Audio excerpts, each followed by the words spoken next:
We don't know if that's, Right. Heartbreaking to find out last night that she's gone. Police found 3 people dead from gunshot wounds. It was a mother and her 2 daughters. She was just like so enthusiastic, and she was just so happy to be here.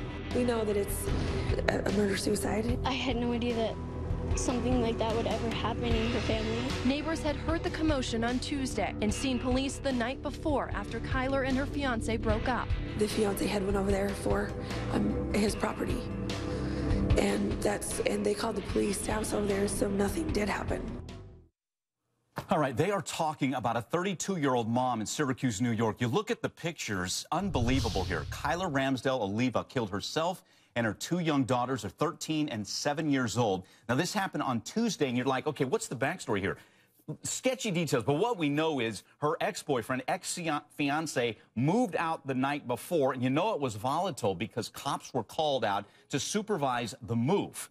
Now, there's no history of domestic violence here, but neighbors say that there were frequent domestic issues there, so you're figuring a very volatile relationship. They had lived in the house for about 3 months, and again, you get back to these little girls, just cute girls, 13 and 7. There's grief counselors at their schools that are trying to make sense of all this. That's one story out of Utah. Then 2 more tragic stories, similar vein, happening yesterday. We have a murder-suicide out of Florida. This is West Palm Beach and at a doctor's office. We've seen tragedy at the most mundane places. How about a doctor's office? Guy shows up to have a quote-unquote personal meeting with a woman there. They start arguing. Next thing you know, she's shot. We're not sure about her condition. The guy shoots another man. He's dead. The gunman himself shoots himself. He's dead. 24 people witnessed this. That's the kind of horror we're talking about. And one more in Texas. This is a shooting outside of a daycare. It's McKinney, Texas, north of Dallas. We're talking about the estranged husband shot the mother of his children in the parking lot. We believe she was there to pick up the kids. So she's shot dead. Then he's found a couple of miles away. He'd shot himself. No one else hurt. But again, you're thinking the murder-suicide 3 times over. So let's bring in our guests on this one as we try and make sense of this. Jeff Gold's with us, a great criminal defense attorney, looking at this at a legal angle. And maybe Jeff can help us with some of the things that led up to it. Is there anything we could have done by law? And also with us, Robbie Ludwig, psychotherapist and author as well. And guys, let's start with one in Utah. That's one we know the most information about. And again, you see the pictures of this beautiful mom and beautiful young girls. And Robbie, I'll start with you. So from what we gather, volatile relationship, ex-boyfriend, former fiance moves out. That had to be supervised by police. What's that tell you right there? Well, clearly this was a volatile relationship, but the fact that a mother would react so powerfully, it sounds like she really didn't consider herself a person or worthy of love and had no self-esteem without a man in her life.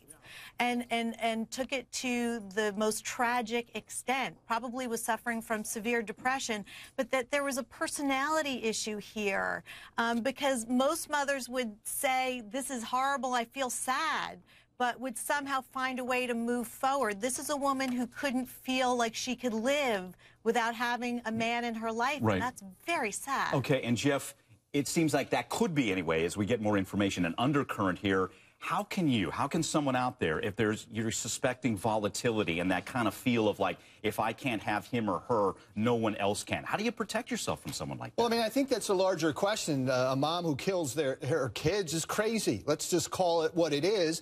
And it's unbelievable to think you couldn't catch that earlier on. So we have a Second Amendment. Everybody can have guns. That's great. But you've got to catch these people. And instead of doing that, we have a system now that just lets people out. We don't have any way to control them. We don't want to. The laws are built to let people out. Even if they have a crisis, they go in for 24 hours and they're out. Nobody does anything about them. That's why we see so many of these, because as a society, we don't take it seriously anymore. We used to, and now we don't want to have them, so they're on the street killing their own kids. All right, if we find out more information, more details on any of those 3 tragedies, we'll let you know. But Robbie and Jeff really boiling it down for us as we try and wrap our brains around these sad stories. All right, guys, thanks again so much.